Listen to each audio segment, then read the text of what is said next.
Hello students, तो chapter number 4 से हमें पढ़ना है शॉर्ट रन इक्विलिब्रियम आउटपुट या शॉर्ट रन इक्विलिब्रियम एम्प्लॉयमेंट या short run equilibrium income level.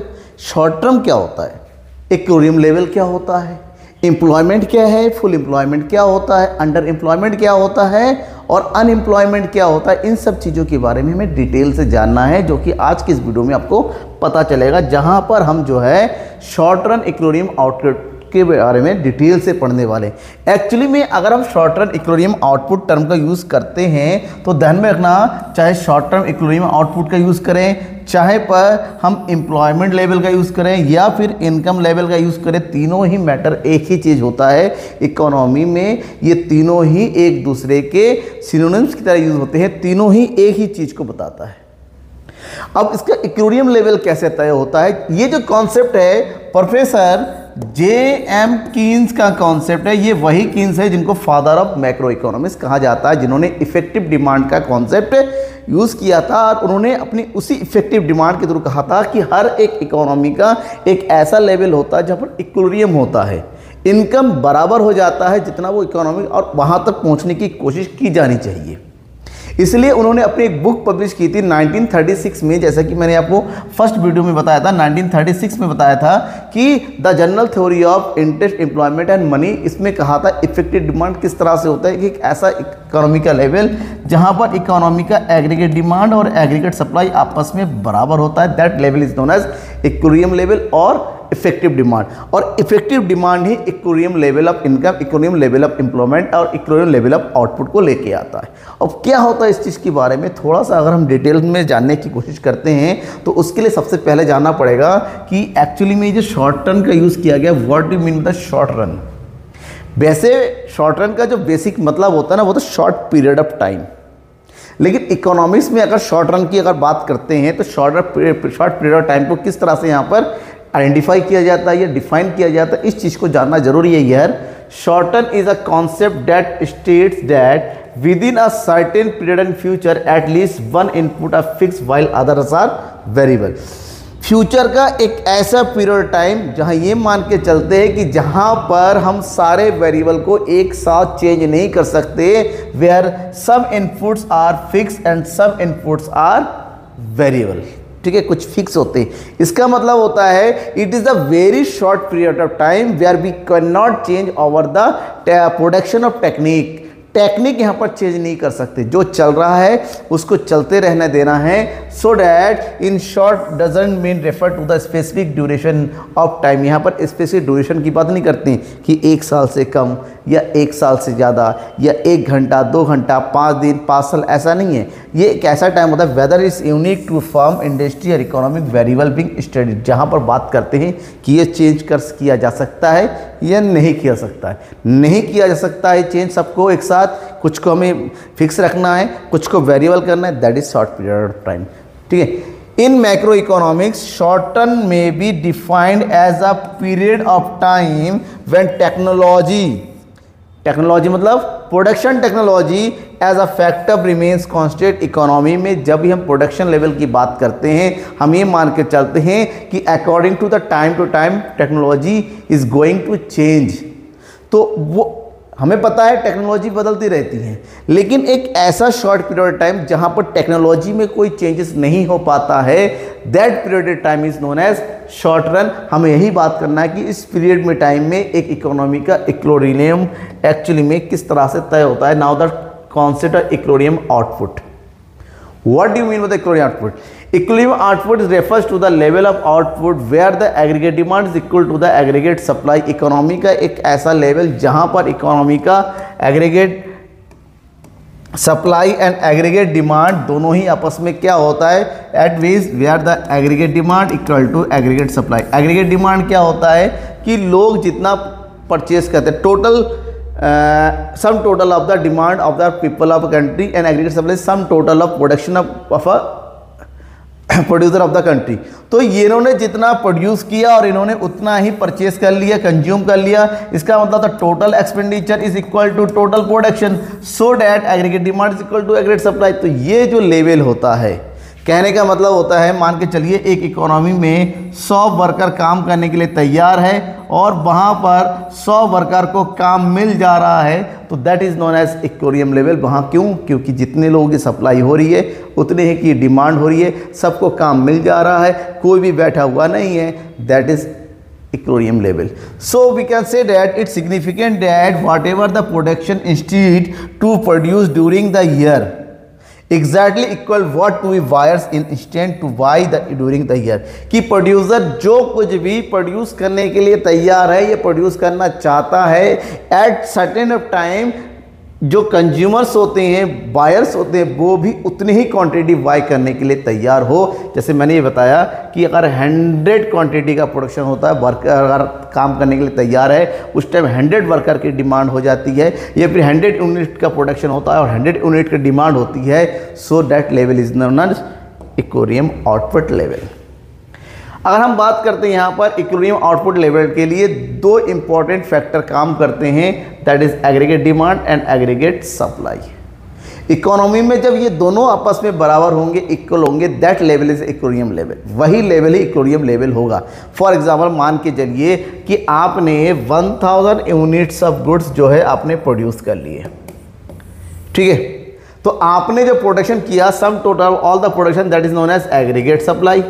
उसी टाइम मार्केट में जो डिमांड आ रहा है परचेस करने वालों की एग्रीगेट डिमांड, वो भी 1000 यूनिट्स का है। इसका मतलब ये जो लेवल है इक्विलिब्रियम लेवल होगा। क्यों? क्योंकि यहाँ पर प्रोडक्शन वालों को फुल इनकम होगा, क्योंकि उनका जितना भी माल था वो सारा बिक गया है, उधर सामने वालों को जितना माल खरीदना था वो सारा अवेलेबल हो गया है, तो दोनों ही इकोनॉमिकल बढ़िया लेवल हो गया है, तो दोनों को ही एकदम पैरेलल वे में चल रहा है, तो इकोनॉमी इस टाइम सही होती है और सबसे पीक पोजीशन पे होती है और इकोनॉमी का एम्प्लॉयमेंट लेवल सबसे अच्छा होता है। So at where aggregate demand is always equal to consumption plus investment, ये जो कंजप्शन और इन्वेस्टमेंट के लिए जो खर्च करते हैं, and where the aggregate supply equal to consumption plus saving, ये जो कंज्यूम करते हैं और सेव करते हैं, इन दोनों का टोटल हमेशा इक्वल ही होता है। So that here aggregate demand is equal to aggregate supply, aggregate demand is sum total of C plus I, aggregate supply sum total of C plus S, C for consumption, S for saving, I for investment. It means अगर aggregate demand और aggregate supply आपस में बराबर होता है तो हम मान के चलते उसी टाइम पे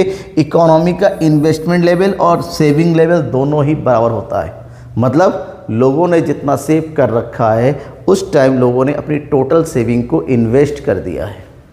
हमें पता है कि हम जो सेविंग करते हैं डेली इन्वेस्ट नहीं कर सकते, इसलिए शॉर्ट टर्म में इकोनॉमी का इन्वेस्टमेंट लेवल क्या होता है? कांस्टेंट होता है। क्या होता है? कांस्टेंट होता है। लेकिन एक टाइम ऐसा आता है कि हम इनफ सेविंग कर लेते, अब हमें लगने लगता है कि अब सेविंग को खर्च करना चाहिए।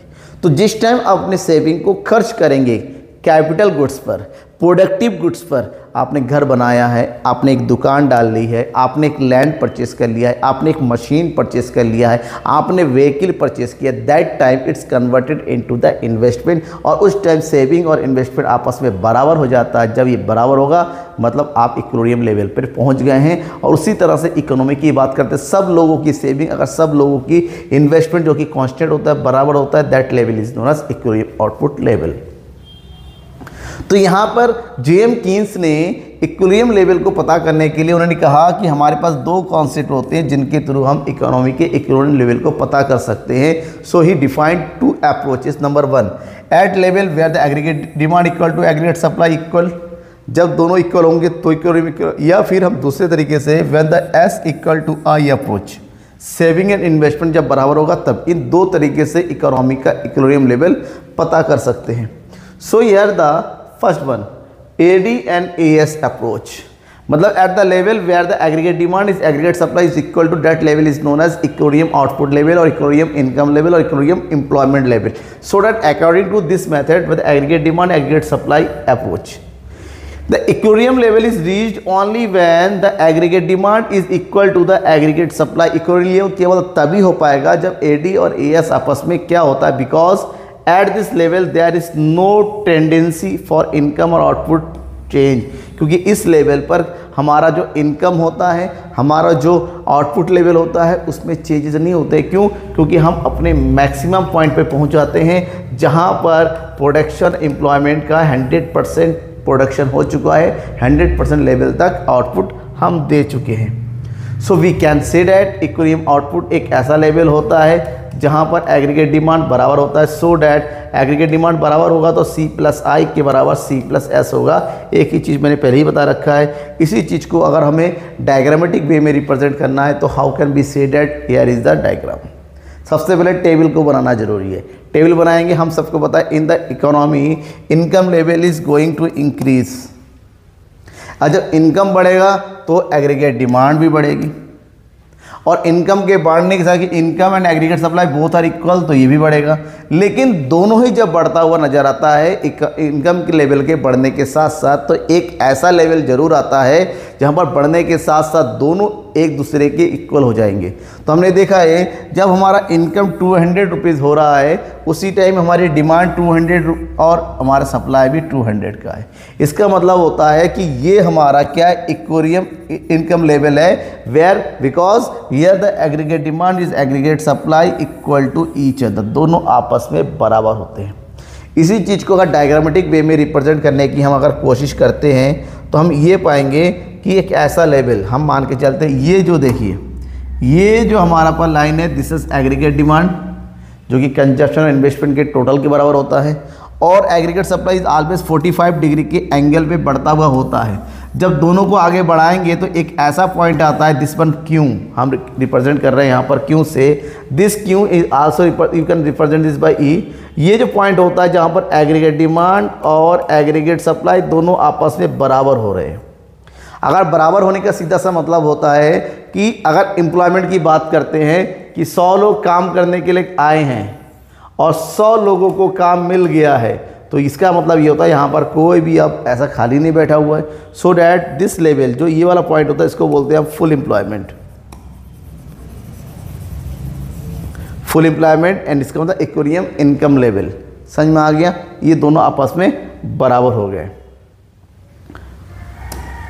तो यहाँ पर बात होती है लेकिन क्या ऐसा भी हो सकता है, हमने बार बार कहा है कि एक ऐसा पोजीशन जब AD और ES बराबर हो, क्या ये हमेशा ऐसा होता नहीं? इकोनॉमी में ज़रूरी नहीं है कि हमेशा एग्रीगेट डिमांड और एग्रीगेट सप्लाई आपस में बराबर होगा।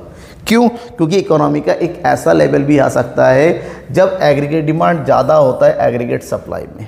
जब एग्रीगेट डिमांड एग्रीगेट सप्लाई से ज़्यादा होता है तब क्या होता है? तब ये होता है कि मान लीजिए 100 लोगों की सप्लाई है और डिमांड है 120 पीपल की, वर्कर्स की। At the time the base rate जो होता है ना वो 500 रुपीज़ की है। कितना है? 500 रुपीज़। तो समझिएगा 100 लोग काम करने के लिए खड़े हैं 500 की दिहाड़ी के हिसाब से, और 120 लोगों की डिमांड आ रहा है, यानी कि जो काम कराने वाला है वो कहता है हमें 120 मजदूर चाहिए। भाई 20 मजदूर तो है नहीं यहाँ पर, इसका मतलब यहाँ पर एक्सेस ऑफ डिमांड है। क्या है यहाँ पर? एक्सेस डिमांड है, क्योंकि डिमांड ज़्यादा है। जब डिमांड ज़्यादा होती है तो ऑटोमेटिक जो 20 लोग हैं, यहाँ पर जो 100 लोग की डिमांड तो है लेकिन जो 20 लोग खाली रह जाएंगे जिनका वो कहेंगे भाई हमारे पास आओ, हम तुम्हें 20 रुपीज़ ज़्यादा देंगे, क्योंकि बंदे को काम कराना है। तो दूसरा वाला कहेगा कि नहीं हमारे पास हो, हम 20 और देंगे। इस तरह से धीरे धीरे जो है ये जो प्राइस लेवल होता है वो हाई होता चला जाता है। क्या होता चला जाता है? हाई चला। इसका मतलब at the level when aggregate demand is greater than aggregate supply, demand जब सप्लाई की कंपैरिजन में ज़्यादा होती है उस टाइम जो प्राइस होता है वो हाई होता है, और प्राइस हाई होने का मतलब होता है इकोनॉमी में क्या आने लगता है? धीरे धीरे इन्फ्लेशनरी गैप आ जाता है, जो कि बाद में इन्फ्लेशन को पैदा करता है, जिसको हिंदी में बोलते हैं हम महंगाई। चीज़ों के दाम बहुत ज़्यादा बढ़ते चले जाते हैं। लेकिन उसी का उल्टा एक ऐसा पोजीशन भी आ सकता है जहां पर इकोनॉमी में जितनी सप्लाई है डिमांड उससे कम हो जाती है 80 लोगों की। इसका मतलब होता है यहाँ पर हमारा 20 पीपल की डिमांड नहीं है, तो जो 20 लोगों की डिमांड नहीं हो रही है वो कहेंगे अरे हम तो खाली बैठ गए। तो वो कहेगा भैया हमें 500 रुपये मत दो, हमें 480 रुपये दे दो, हम काम कर लेंगे। तो लोग इनको 480 रुपये, क्योंकि लोग ज़्यादा दिहाड़ी देना नहीं चाहेंगे, कह रहे ठीक है चल मेरे साथ चल। तो जिसको वो पहले ले जाने जा रहा था वो कह रहा है कि भैया अभी तो मेरा नुकसान हो गया, तो मुझे काम मिलेगा नहीं। वो सामने वाला 480 में जाने के, वो कहेगा नहीं मुझे ले चलो, मुझे आप कितना दे दो? 470 दे दो। फिर अगला कहेगा नहीं मुझे 450 दे दो। मतलब जब इकोनॉमी में डिमांड एग्रीगेट सप्लाई से कम होगी, जो डायरेक्ट एंड डायरेक्ट यहाँ पर क्या होगा? इकोनॉमी की जगह जो प्राइस लेवल होता है वो धीरे धीरे लो होता चला जाएगा, और जब लो होता चला जाएगा, इनको लगेगा एक टाइम पे यार नहीं यार प्रोडक्शन हम कर रहे हैं, फ़ायदा नहीं हो रहा है, प्रॉफिट कम होता चला रहा है, माल बिक नहीं रहा है, सप्लाई हो नहीं रही है, इसका मतलब धीरे धीरे वो अपना प्रोडक्शन बंद कर देंगे। और प्रोडक्शन जैसे ही बंद हो जाएगा, उस प्रोडक्शन में काम करने वाले जो एम्प्लॉयज़ है उनको काम से तुरंत निकाल दिया जाएगा और ये अनएम्प्लॉयड हो जाएंगे। इसका मतलब होता है कि जब एग्रीगेट डिमांड एग्रीगेट सप्लाई की कंपैरिजन में ज़्यादा होता है, उस केस में इकोनॉमी में इन्फ्लेशनरी गैप आ जाता है। लेकिन अदर हैंड जब एग्रीगेट डिमांड कम होता है तो प्राइस लेवल कम हो जाता है, लेकिन प्रोडक्शन कम हो जाता है और इससे अनएम्प्लॉय बढ़ने लग जाता है और इसी लेवल को बोलते हैं डिफ्लेशन। और ये वही डिफ्लेशन है जिससे 1929 से 1933 तक पूरा विश्व परेशान था, पूरा वर्ल्ड परेशान था। हज़ारों नौकरियां चली गई, फैक्ट्रियां बंद हो गई। इसका मतलब होता है एक बार में एग्रीगेट डिमांड को कंट्री में जगह दिया जा सकता है, लेकिन जब एग्रीगेट डिमांड कभी भी इकोनॉमी में कम नहीं होना चाहिए, क्यों इससे बहुत ज़्यादा जो है अनएम्प्लॉयमेंट लेवल बढ़ने लगता है। Okay, now here is the second approach, S&I approach. Saving and investment दोनों डायरेक्टली एग्रीगेट डिमांड और एग्रीगेट सप्लाई पर ही डिपेंड करते हैं। अब हम सबको पता है इन दिस अप्रोच एक ऐसा इनकम लेवल होता है जिस इनकम लेवल पर उस इकोनॉमी का जो सेविंग है उस इकोनॉमी के इन्वेस्टमेंट के बराबर हो जाता है। जिस लेवल पे ये बराबर हो जाता है उसी लेवल को हम क्या बोलते हैं, हम पता है कि इकोनॉमिक आउटपुट लेवल पर हमेशा एग्रीगेट डिमांड और एग्रीगेट सप्लाई आपस में बराबर होता है। पता है ना? जब पता है तो हमें पता है यहाँ पर एक चीज़ और है कि aggregate demand always aggregate supply के बराबर होगी। तो aggregate demand is sum total of C + I equal to aggregate supply is total of C + S।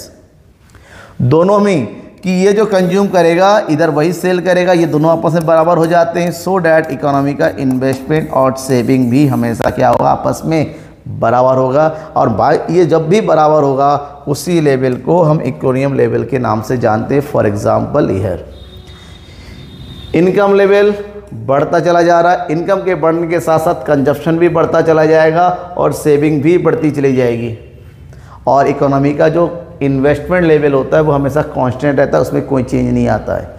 अब सेविंग धीरे धीरे बढ़ती चली जाती है, तो एक ऐसा लेवल होता है जो सेविंग और इन्वेस्टमेंट आपस में क्या हो जाता है, बराबर हो जाता है। देखिए जब प्राइस लेवल हमारा 200 था, ये वही प्राइस लेवल है, इनकम लेवल है जिस इनकम लेवल पर एग्रीगेट डिमांड और एग्रीगेट सप्लाई आपस में बराबर होता। अगर एग्रीगेट डिमांड और एग्रीगेट सप्लाई इसी इनकम लेवल पर बराबर है तो ये मान के चलेगा यहीं पर सप्लाई, सेविंग एंड इन्वेस्टमेंट भी इक्वल होगा। डायग्रामेटिक में प्रेजेंट करेंगे क्योंकि हमारा सेविंग किस में है, माइनस में है, और जो इन्वेस्टमेंट है वो हमेशा कैसा रहेगा, कांस्टेंट रहेगा। और कांस्टेंट रहता तो ये इन्वेस्टमेंट है,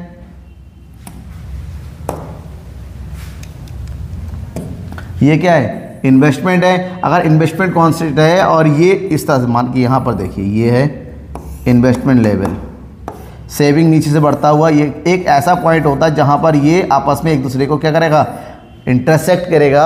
और इसी पॉइंट पर हमारा saving is equal to investment हो जाता है और इसको बोलेंगे full employment level. And this one is not, जब फुल एम्प्लॉयमेंट लेवल होगा मतलब इक्विलिब्रियम पॉइंट ऑफ लेवल होगा। ये डायग्राम बहुत ज़्यादा ज़रूरी है आपको समझने के लिए, डायग्राम को ध्यान में रखा करिए। अब हमें ये पता चल गया इक्विलिब्रियम लेवल क्या है। किसी भी इकोनॉमी का जो इक्विलिब्रियम लेवल होता है वो उस इकोनॉमी के फुल एम्प्लॉयमेंट को बताता है। किसको बताता है, फुल एम्प्लॉयमेंट को बताता है। बात करेंगे ऐसा क्यों, वो फुल एम्प्लॉयमेंट क्यों होता है। वो फुल एम्प्लॉयमेंट इसलिए होता है क्योंकि अगर 100 लोग काम करने के लिए खड़े हैं दैट इज़ AS, तो 100 लोगों को काम मिल रहा है दैट इज़ AD। जब दोनों बराबर होते हैं इसका मतलब 100 के 100 लोगों को काम मिल रहा है, यहाँ पर कोई भी खाली नहीं बैठा हुआ है। लेकिन यहाँ पर एक पॉइंट है, उन लोगों को ही काम मिलता है जो एक फिक्स बेस रेट पे काम करना चाहते हैं, क्योंकि इकोनॉमी के बहुत सारे ऐसे नल्ले लोग रहते हैं जो अवेलेबल काम को करना नहीं चाहते हैं उस बेस रेट पर। भाई मैं नहीं काम करता उस काम को, मुझे तो बड़ा काम करना है, और बड़ा काम करने के चक्कर में उनको कहीं काम मिलता नहीं है। काम खड़ा है भैया तुझे करना है फिर भी तुम कर नहीं रहे हो, तो ऐसे लोगों को हम वॉलंटरी अनएम्प्लॉयमेंट पीपल कहते हैं। ये लोग जानबूझ के काम नहीं करते। और हमारी इकोनॉमी में, खासकर इंडियन इकोनॉमी में, ऐसे बहुत सारे नल्ले लोग बैठे पड़े हैं जो काम होते हुए काम करना नहीं चाहते हैं, कि बैठे बैठे सपना देखते हैं कि इनको कोई बड़ा काम मिलेगा। भैया आप छोटा काम करने के लिए तैयार नहीं हो, आप अपनी स्किल के हिसाब से काम, आप औकात से बाहर जा रहे हो। औकात से बाहर उसी को काम मिलता है जिसके पास स्किल होता है, दम होता है। स्किल पैदा करो, काम आपको मिलेगा, क्यों नहीं मिलेगा।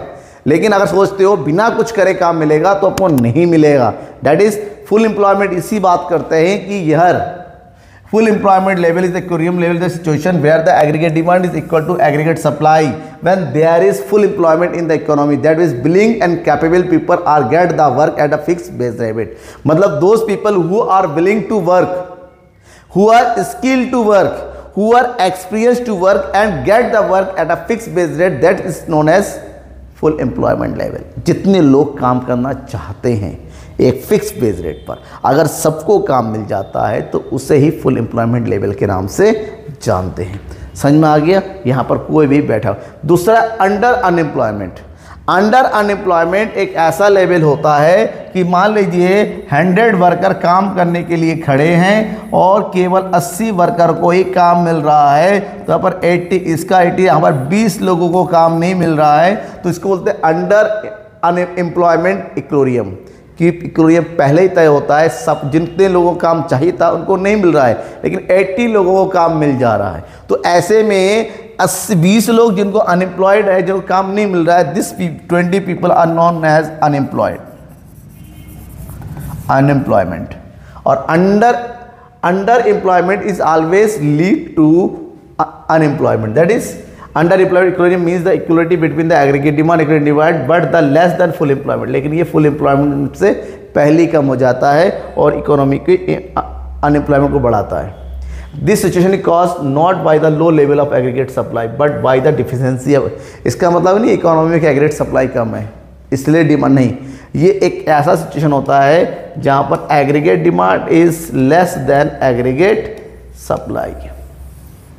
यहाँ पर सप्लाई सही है, सप्लाई अपने जगह पर है, लेकिन डिमांड कम होती है। और डिमांड कम होने के कई सारे रीज़न हैं, जैसे उनकी इनकम लेवल का कम होना, इकोनॉमी में मनी सप्लाई का कम हो जाना, कई सारे मनी सप्लाई के बारे में पढ़ा होगा अपने लास्ट चैप्टर में, मनी सप्लाई का कम हो जाना, कई सारे रीजन है जिस कारण एग्रीगेट डिमांड कम हो जाता है। और एग्रीगेट डिमांड कम होने का नतीजा ये होता है सप्लाई पूरी, और धीरे धीरे ये आगे एक बहुत ही जो है ख़राब सिचुएशन पैदा करती है। तो एक छोटा सा क्वेश्चन और बन जाता है इस पॉइंट से, is full employment means zero unemployment.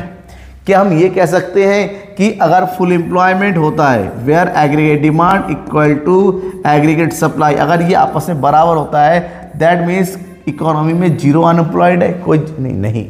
The answer is no, क्योंकि उस इकोनॉमी में हमेशा एक नेचुरल अनएम्प्लॉयमेंट बैठा हुआ है, क्योंकि कुछ लोग ऐसे भी बैठे हुए हैं जो स्किल्ड नहीं है, कुछ लोग ऐसे बैठे होते हैं जो they are not agree to work at that rate, वो लोग उस बेस रेट पे काम करने के लिए तैयार नहीं हो। कुछ लोग ऐसे भी है जो काम तो करना चाहते हैं लेकिन काम करने लायक नहीं है। कुछ लोग बूढ़े हैं, कुछ लोग अपंग है। इसका मतलब इकोनॉमी में एक नेचुरल अनएम्प्लॉयमेंट हमेशा मौजूद होता है, जिनको या तो वो काम करना नहीं चाहते या काम करने लायक नहीं है।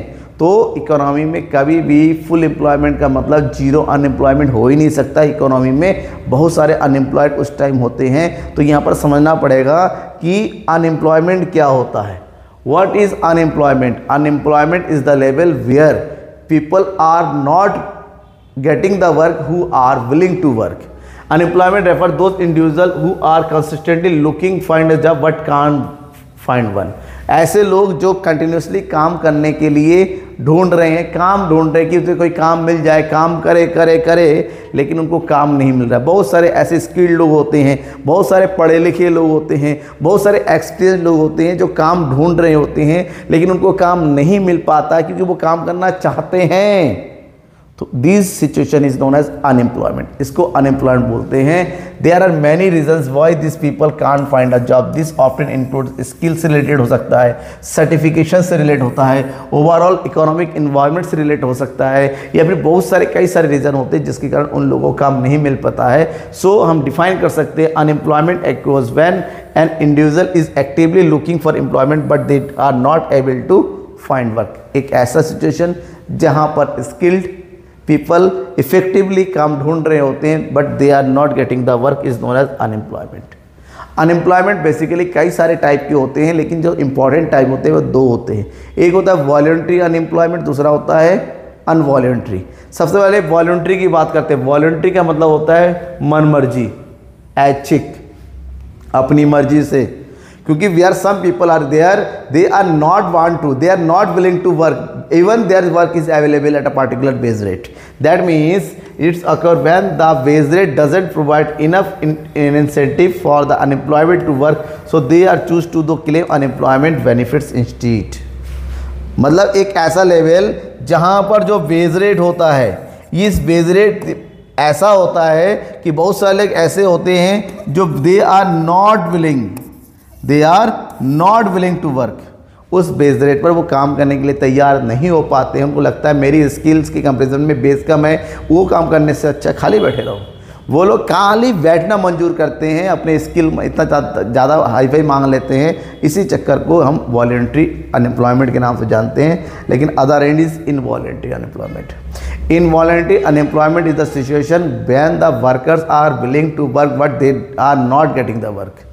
वो काम करने के लिए तैयार होते हैं, वो स्किलफुल है, वो सोचते हैं यार कि कोई भी पैसा, जितना ही मुझे पैसा मिल जाए डजंट केयर, मुझे काम चाहिए, मुझे काम चाहिए। मतलब वो लोग काम करने के लिए तैयार है, वो लोग किसी भी तरह की जॉब करने के लिए तैयार है, वो अपने स्किल का यूज़ करने के लिए तैयार है। डजेंट, यहाँ पर बेस रेट डजेंट मैटर, वो मैटर नहीं करता है। तो ऐसे सिचुएशन को अनवॉलंटरी अनएम्प्लॉयमेंट के नाम से हम जानते हैं। समझ में आ गया? ये था पूरा कॉन्सेप्ट एम्प्लॉयमेंट का। अगर इस पूरे कॉन्सेप्ट में कहीं पर भी कोई डाउट हो, कॉन्सेप्ट किस किस का, इक्विलिब्रियम लेवल क्या होता है, कैसे तय होता है, एडी अप्रोच क्या होता है, एसआई अप्रोच क्या होता है, एम्प्लॉयमेंट क्या है, फुल एम्प्लॉयमेंट क्या है, अंडर एम्प्लॉयमेट क्या है, अगर इस कहीं पर भी कोई भी डाउट होता है किसी भी तरीके से, आप मुझसे कांटेक्ट कीजिए कमेंट बॉक्स के थ्रू, मेरे पर्सनल नंबर के थ्रू, मेरे सोशल मीडिया लिंक के थ्रू। मैं हमेशा आपके लिए हाजिर हूँ। तब तक के लिए थैंक यू एंड बाय।